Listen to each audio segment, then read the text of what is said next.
He was the American magician of the 20th century. He was the quintessential image of a magician. He looked like a magician, talked like a magician. To me, Blackstone was always the magician. When he walked out on stage, he owned the audience immediately. And right between the ears came a real, live bunny. Keller once said, Blackstone is the greatest all-around magician I have ever seen. And Blackstone, if Thomas Jefferson were going to be on the stage, it wouldn't have been as thrilling or exciting.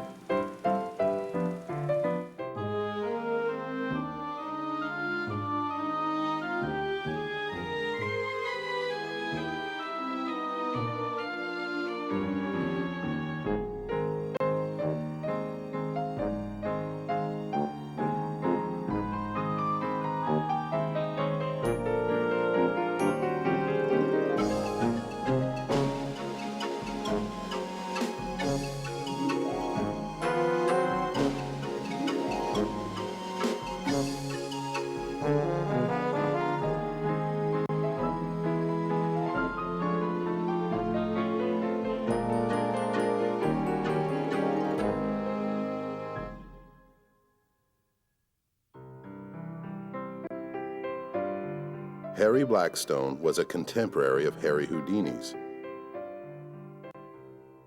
Magicians Dante and Thurston were also amongst his peers. Survival in this company was tough, and Harry Blackstone did more than survive, becoming one of the most respected names in magic. But more remarkably, his legacy would endure through the astonishing achievements of his son, Harry Blackstone, Jr.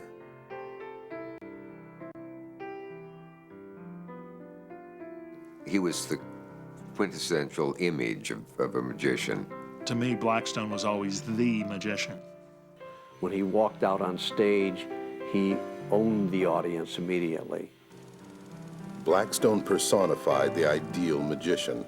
His career spanned vaudeville, nightclubs, legitimate theaters, USO shows, and television, with illusions that ran the gamut from the intimate to the spectacular. For many, the image of Harry Blackstone is the magician in tales who mesmerized adults and gave rabbits to children. Harry Blackstone was born Harry Bouton in Chicago in 1885.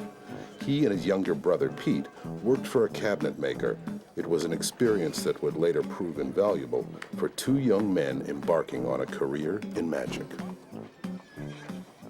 According to family lore, Harry saw a performance of renowned magician Harry Keller at the McVickers Theater in 1897. Watching the master magician, Harry Bouton knew he had found his calling. At the turn of the century, magicians were in great demand as vaudeville entertainers. To gain access into this world, Harry and Pete developed a novelty act. They started out, before the turn of the century, putting together a magic act. The first act they put together was one called Straight and Crooked Magic, where Pete would burlesque the magic and Harry would do it seriously. This went on for quite a while until Pete decided he really did not want to be the performer. He enjoyed the technical things more. Traveling across America, Harry began developing larger and more elaborate illusions. But money was still tight enough that when it came to naming the act, he was willing to be flexible. He purchased a discounted batch of pre-printed posters for a magician named Frederick the Great. To Harry's great benefit, Frederick had already overextended his credit with the printer. So he was able to buy this paper of Frederick the Great very inexpensively. However, his timing was impeccable. We had just gone to war with Germany. If you can change your name, I have 26 weeks of immediate bookings, Harry's agent told him, but you've got to get another name. After that evening's performance, Harry, his wife Inez, and Pete mused over the problem. They needed a name that was readily identifiable, could be seen at a distance. And he said, you know, I need a name that if you're in a train and it's going 40 miles an hour and you see a sign, that the sign is readable, and they saw the cigar sign of Blackstone Cigars. He said, that's it, I'm Blackstone. The new name was a hit. By this time, His show was full of grand theatrical style, featuring up to 10 assistants. And over the next 20 years, Blackstone would develop his trademark illusions, such as the buzzsaw routine, seen in this 1944 performance. In order to stop the flow of blood. In this next operation of mine, I will use hypnotism, as I am about to saw a little lady in two, in the same manner I sawed that piece of wood. So help me.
In addition to the grand operatic tone of the buzzsaw routine, Blackstone perfected the floating light bulb trick, along with his trademark illusion, the dancing handkerchief.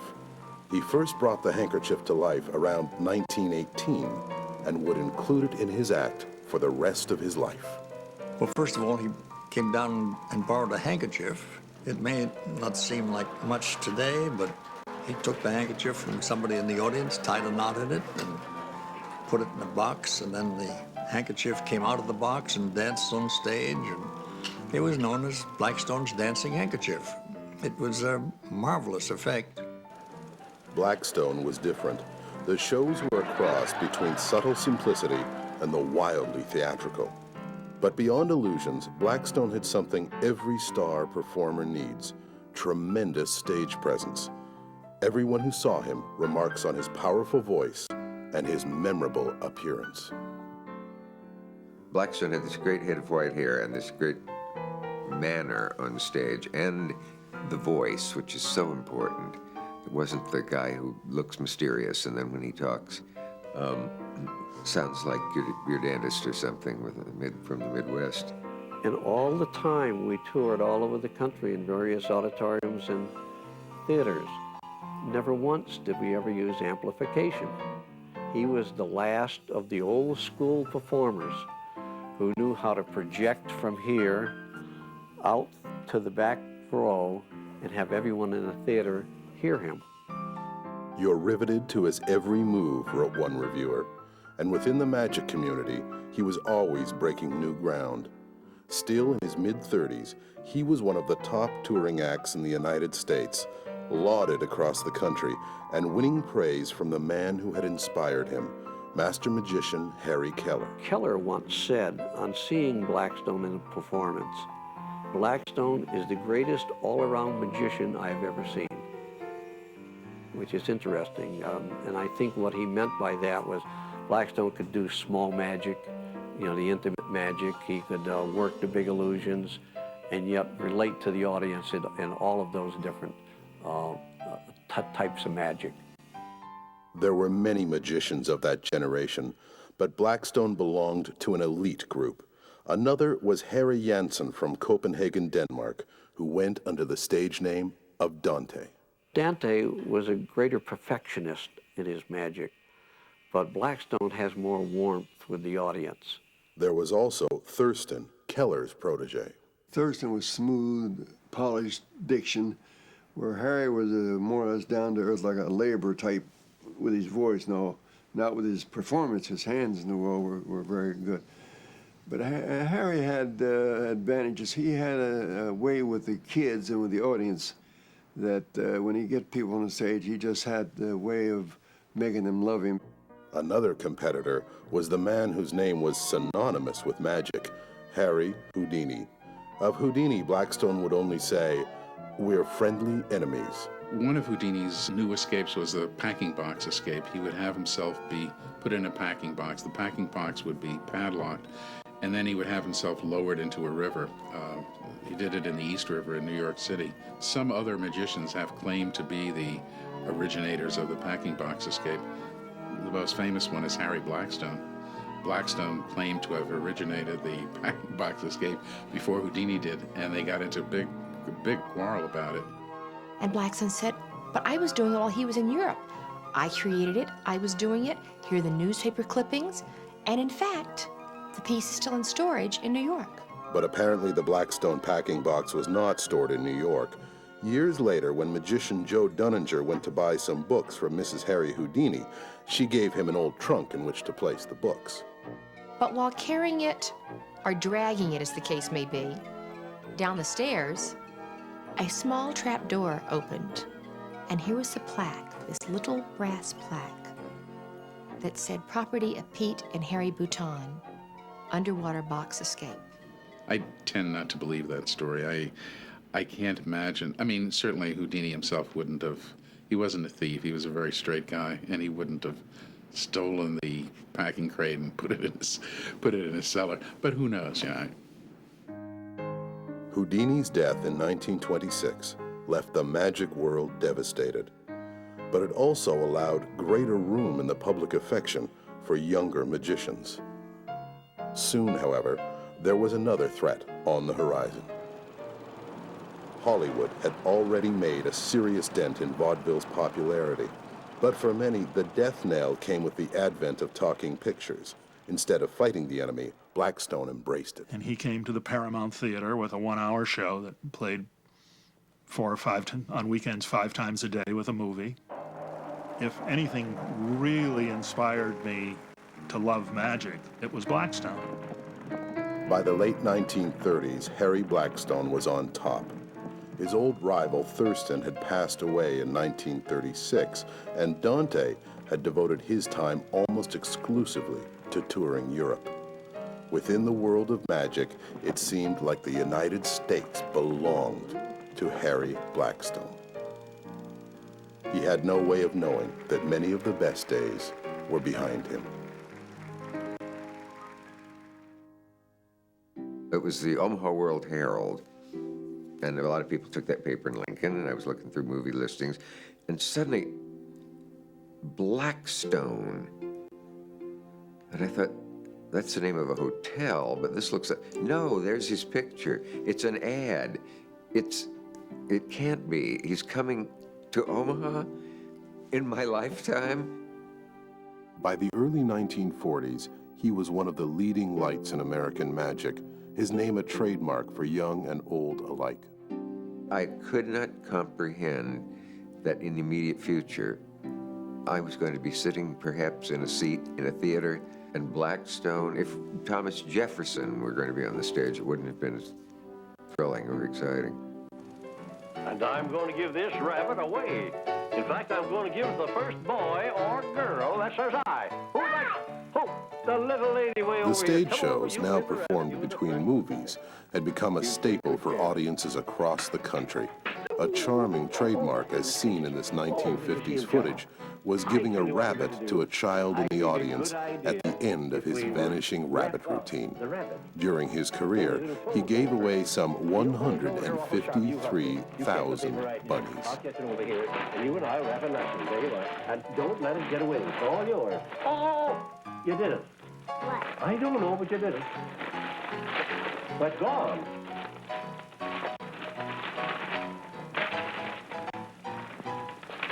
And you're to blame. You're a rabbit squeezer.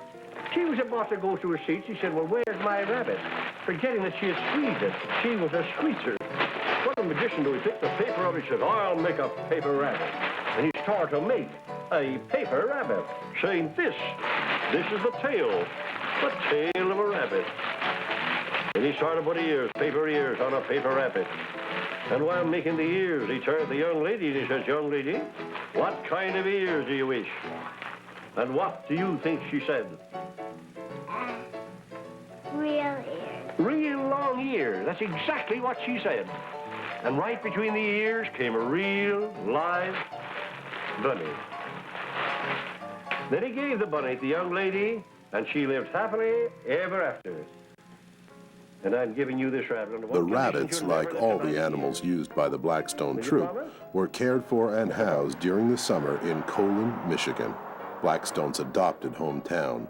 He first saw the lakefront property in 1925.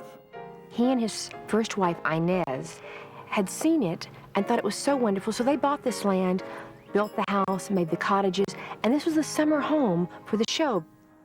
It was there that Harry, his brother Pete, and right-hand man Ted Banks planned each new season. And just a few miles outside of Colon, his son, Harry Blackstone Jr., was born in 1934. He was the only child of Blackstone and his second wife and assistant, Billy Matthews. But the marriage didn't last, and they were divorced in 1942. With war on the horizon, the mock seriousness of tuxedo magic would become quaint and almost embarrassingly frivolous. Then in September 1942, an event transpired that heralded the beginning of the end. Blackstone was performing at the Lincoln Theater in Decatur, Illinois, when Ted Banks interrupted his act to tell him there was a fire raging next door. The theater was in danger of burning down. And Harry Sr. said to the audience, I have an illusion that's so large you can't see it from inside the theater. So you're going to need to get up, go outside, and go across the street and look up to the top of the theater, and then you'll be able to see it. Harry Blackstone saved 3,200 people that day and managed to salvage his props, which his production team pulled out of the ever-increasing smoke. Standing beside Harry, watching the fire burn, was Ted Banks, his closest friend and associate. The exertions of dealing with the fire and moving heavy boxes from the theater had a terrible impact. That night, Ted Banks died of a heart attack alone in his hotel room. During the war, Harry Blackstone performed in USO shows at 165 military posts. Gone were the grand palaces and legitimate theaters. By the time the war ended, Blackstone's large-scale tours were a luxury and suffering from lagging box office. And there was also new competition. Television. Television had a devastating impact. The grand traveling magic show was dying. During the 1950s, Blackstone continued touring, but with a smaller, scaled-down show. Then, in the 1950s, he began doing short routines on television. The 3 to 8 minute segments were used as filler if live television programs ended earlier than planned. Television had changed live entertainment and Harry Blackstone's world forever.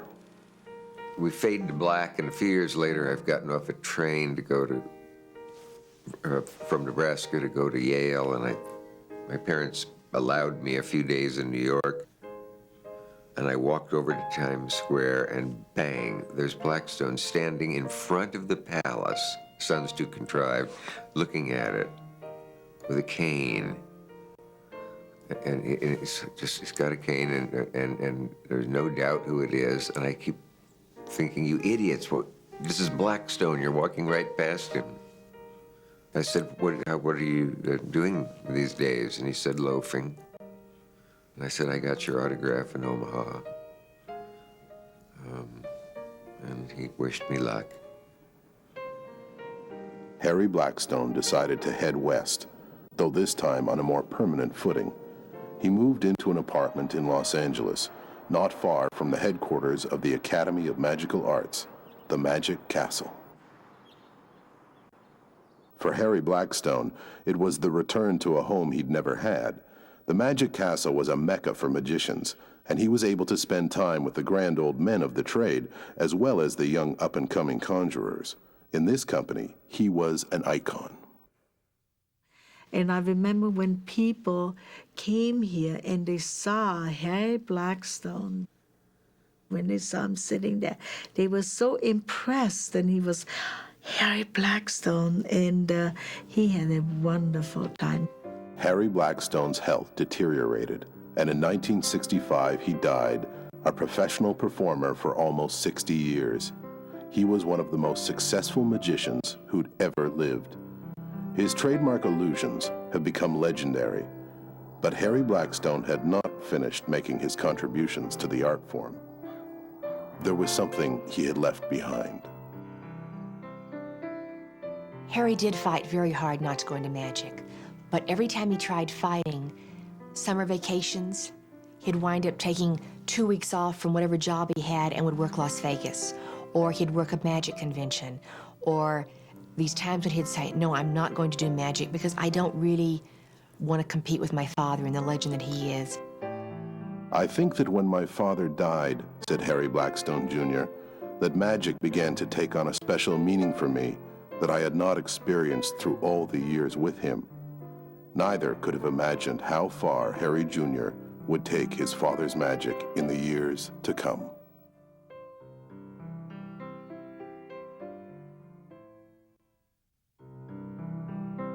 Harry Blackstone Sr. was one of the most important magicians of his time. Harry Blackstone Jr. would become one of the most important magicians of his time.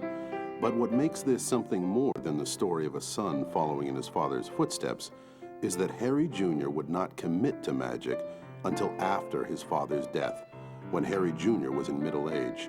And surprisingly, he would choose to do many of the illusions from his father's act. Yet with extraordinary style and grace, his achievements in magic surpassed even those of his father. He had all of the charisma of his dad, plus he had other things as well. He brought his father's magic to a new generation and was able to take the classics that the Blackstone family had established and dust them off and put them right on Broadway. You couldn't beat Harry Jr. I loved the man. As one of the top magicians of his era, Harry Blackstone Sr. spent the war years performing in USO shows. In his 50s, he realized that the days of grand touring shows and the spectacular magic that had long been his specialty were becoming a thing of the past. The 1940s marked the beginning of the end for Harry Blackstone. It also, however, marked the appearance of a young assistant, his son, Harry Blackstone Jr. He had been born to Harry's second wife, Billie Matthews Blackstone, in 1934 in Three Rivers, a town not far from Colon, Michigan, where his father's troupe always prepared for the next season. He was on stage at 5.5 months, tax deductible, as he later put it. He was educated at various boarding schools and military academies, but the rest of the year was spent with his father. Magician Les Smith, a lifelong friend of Harry Sr.'s, first met Harry Jr. after one of his father's shows. And he was taking off his makeup, and the big mirror in front of him, you know, the average lighted mirror. And in the mirror, in the doorway, showed up a lad, very nice looking young lad, with a military uniform on. Harry looked. You little son of a bitch, what are you doing here? Now leave that out. But that's what he said. You can say son of a gun. And he says, you're supposed to be in school. I tapped Harry in his shoulder. I says, take it easy, Harry. The boy'd rather be with you. That shows his love for his dad than being in military school. Harry calmed right down then, Harry Sr. That's the first time I ever saw Harry Jr. And I liked the boy instinctively. Even at that age, he had that air about him, the gentlemanly air, the caring. I don't know what it is, but Harry Jr. to me was always a gentleman. I first saw Harry Blackstone Jr. when we were rehearsing for the opening of the 1950 season. We were at the Davidson Theater in Milwaukee, and there's this young boy playing down there the organ in the orchestra pit. And I said to someone, "Who's that rascal running around down there?" And they said, "That's Harry Jr." He was a little hellion backstage when he was young, and his brother Pete, Harry's senior's brother Pete, used to have to lock him in the dressing room to keep him from messing things up just before the show, because Pete would get hell for anything that was messed up. Harry Jr. did not have a traditional childhood. Unusually, his father was given custody of the boy after Harry Sr. and Billy Matthews Blackstone divorced in 1942. And Harry Jr. would spend Thanksgiving, Christmas, Easter on the road with his father. And to him, holidays were always hotels, because Christmas was always in a hotel, and it was with the entire company, and the Christmas tree in the hotel room, and the presents that were under the tree, and the different restaurants that you would visit, and the people that you'd remember. Though Harry Jr. grew up around magic and often assisted his father, he was reticent to follow him in a career on stage. He opted instead for first the Army, where he learned to read and write Chinese, and then broadcasting as a radio announcer and later a television producer. Harry did fight very hard not to go into magic, but every time he tried fighting, summer vacations, he'd wind up taking 2 weeks off from whatever job he had and would work Las Vegas, or he'd work a magic convention, or these times when he'd say, "No, I'm not going to do magic because I don't really want to compete with my father and the legend that he is." Despite a move to California, Harry Blackstone Sr.'s health was failing. Years on tour and in dusty theaters had taken their toll. In 1965, Harry Blackstone Sr. died. He had been a professional performer for almost 60 years. "I think that when my father died," said Harry Blackstone Jr., "magic began to take on a special meaning for me that I had not experienced through all the years with him." Soon, he would make a commitment to magic and try to strike out on his own. One of Harry's first professional engagements was in Dallas, where he worked on a news program. After that, he did Mr. Peppermint, a children's television show. I was a child and watched him on Mr. Peppermint. But Harry Jr.'s most successful association was with Tom and Dick Smothers, the Smothers Brothers. In the 1960s, Harry Jr. served as associate producer of their television show, which was followed by a Las Vegas revue. Its success led to Harry's decision to dedicate himself to magic. After 2 marriages and now a burgeoning new career, Harry Blackstone Jr. was not interested in becoming entangled. But in 1970, he met Gabe Levins in the office of magic entrepreneur Milt Larson. The first time I ever met Harry was in a meeting in Milt Larson's office, and he was sitting in this very large, old barber chair. And my first response of looking over at him was, "He's gorgeous." And then I started listening to him talk, and I thought, he's also bright. And that was not what I had thought of previously with most magicians. Those were not the words that typically came out of your thought process. We got married in 1974, and I didn't want to.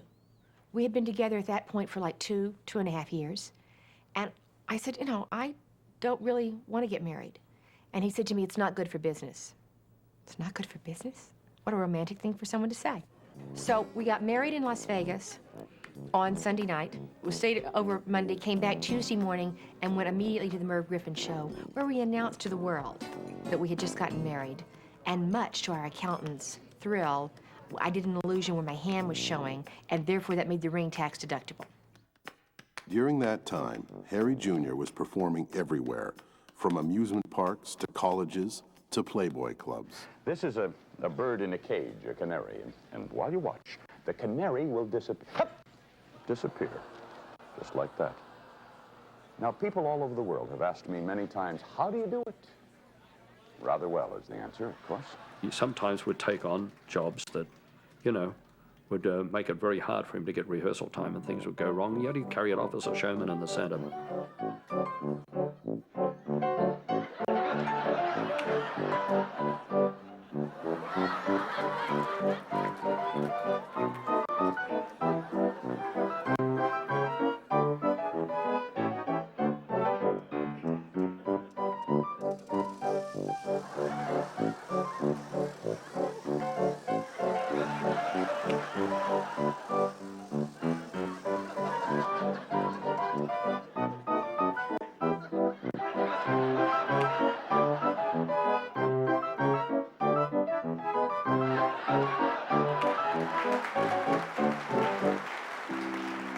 He had always been surrounded by magic, but he came to it late.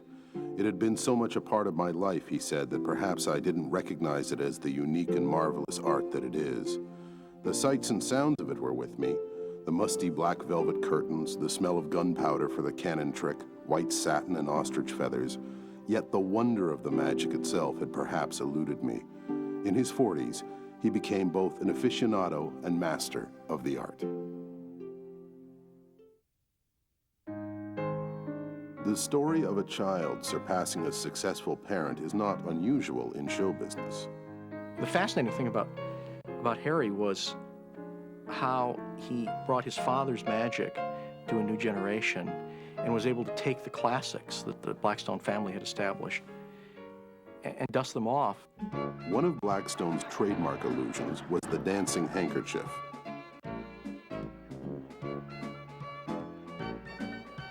A staple in Harry Sr.'s act since 1918, it was also extremely popular with Harry Jr.'s audiences.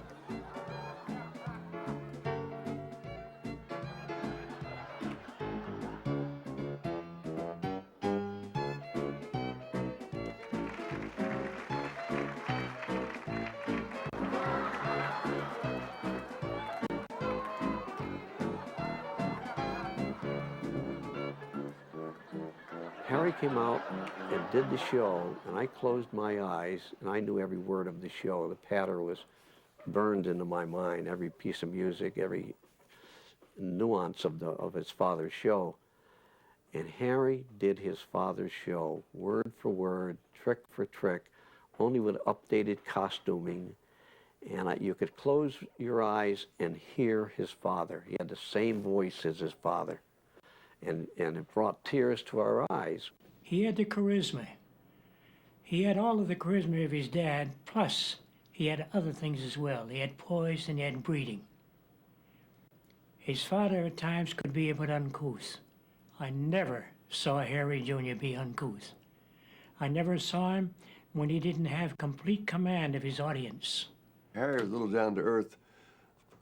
If and them and does and does. I mean, he was just a down-to-earth guy, a self-educated person, a senior, where Harry Jr. was very polished. Everything he spoke was very proper, and his diction was good, and that made, in my opinion, made him superior to his father. The best of Harry Blackstone Jr. was even better than some of the things that his father did. Amongst magic aficionados, the rallying point in the argument of father over son is the floating light bulb illusion, seen here performed by Harry Blackstone Sr. in the late 20s. The floating light bulb, as done by Harry Blackstone Jr., is one of the greatest effects I've ever seen in my entire life in magic. I mean, it was a fine piece of magic in his father's show, but it was one of the greatest pieces of magic of all time in Harry Jr.'s show. What Harry added was the light bulb not only floated around the stage, but it floated over the footlights and out over the heads of the audience, and then returned to the stage and through the hoop that Harry was holding. It was one of those effects that always got an ovation. It was a great, great piece of magic. He did his father's show better than his father. Harry Blackstone Jr.'s dream was to do a show on a scale unprecedented since his father's shows. But in the 1970s, an age of huge union and trade costs, it was viewed as folly. Blackstone, one critic wrote, doesn't seem to understand that people just don't put on traveling shows like that anymore. Harry set out to prove them wrong. He did so with a company of 29 assorted livestock, including a Bengal tiger and a 6,500-pound elephant. Described as the largest and most spectacular traveling magic show ever, The plan was to take the extravagant show and incredible costumes to Broadway. One of Harry's many quiet little suits. It's nice to be in the chorus.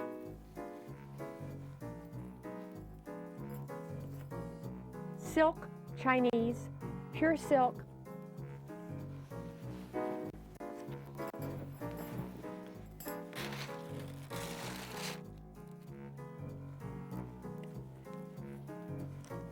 Something quiet and all-American. Show business tradition dictates opening a show on Broadway before going on tour. In this case, Blackstone took the show on the road first, and then, in 1980, brought it to Broadway, where a large-scale magic show was daunting. Well, because no one had ever had a successful Broadway show of magic. There had been shows on Broadway like the Magic Show that had magic in them, but they were still a book show. Very definitely a book show, not a variety magic show. With 118 performances, it became the longest-running straight magic show in Broadway history. Harry Blackstone had, with his own style, grace, and panache, created a show and a success beyond anything his father could have imagined. Yet ironically, he did it by advancing his father's innovations. As his success grew, Harry Blackstone Jr. became comfortable with his accomplishments and the legacy of Harry Blackstone Sr. He had 4 daughters, Cynthia, Adrienne, Tracy, and Bellamy, a happy marriage and a job that allowed time for his family. Summer holidays were still spent in Colon, Michigan, where he had grown up. Family also got in on the act. He was definitely a performer above a magician because it was what he loved more. And of course he loved the magic because it was the forum that got him there. But I think the performance aspect of it is so important to, it's showmanship. It's letting people enjoy what they're seeing. Young lady right here, what is your first name? Bellamy. You put your hand on the side of the cage. Right on mine. Oh, that's nice. The other young lady, you put your hand over here on this side. That's fine. Put your hand right up there. You each have a hand up there, touching it, feeling it, knowing that it's there. Now put another hand on the opposite side of the cage. And you hook. Well, that's the way it goes. Thank you very much. During the 1980s, he would travel the world, introducing his own brand of magic to an audience who likely never knew of his famous dad. Yet through their astonishment, the art of Blackstone Sr. lived on. We've also done Sri Lanka, Goa, Bombay, Frankfurt, Singapore. The light bulb transcended all languages, all locations. But wherever Blackstone went, and whatever transpired, the stage always felt like home. One night, it was a very strange audience. So Harry started the show. First illusion went fine. Second illusion. And at that point, Harry then put in a piece in one. Now, in one is something that Harry would do in front of the curtain just by himself. He did that, so we were all listening because that wasn't what was supposed to be. And at that point, then, instead of going into the next illusion, he skipped and went to an illusion that was to beyond. Well, we're scrambling to change costumes because it's a whole different period. We've changed costumes, we're ready, and at that point, Harry realizes that he just looked down at the notes wrong, and he goes back to the illusion that we were supposed to be going to. And we hear this, so once again, we are scrambling, they are lifting props, they're moving props. I mean, backstage, it was like this Chinese fire drill was happening. The Blackstone name will always stand as the trademark for the showmanship of magic. He was the last of the traditional magicians, wearing a tuxedo, wearing his top hat, and doing that wonderful brand of magic. Harry, bright, educated, wonderful man to listen to. He handled the show in a very professional way, and I never saw a man on stage who could take a control of awkward moments. He was great for that. You couldn't beat Harry Jr. I loved the man. Harry Blackstone Jr. died on May 14, 1997, from a sudden illness. He was 62. He left behind his wife Gay and 4 daughters, and a world of wonders that amazed millions. The odyssey of 2 generations of Blackstones has ended. The curtain is closed in, and the last Blackstone has come home to be with his dad. Many have said that he was the final link to the era of classical stage magic. The audience at the Abbott's Magic Get-Together in Colon, Michigan know what the Blackstones brought to magic. Harry Sr. first moved here in 1925, and Harry Jr. grew up here and returned to perform many, many times. At this moment, all I can truly say is the era has changed. We'll never see Harry dance the hanky or float the light bulb. But that doesn't mean that you won't see a Blackstone not doing it. This summer, for the first time, Bellamy Blackstone did her version of the dancing hanky, which she did as a tribute to both her grandfather and to her father.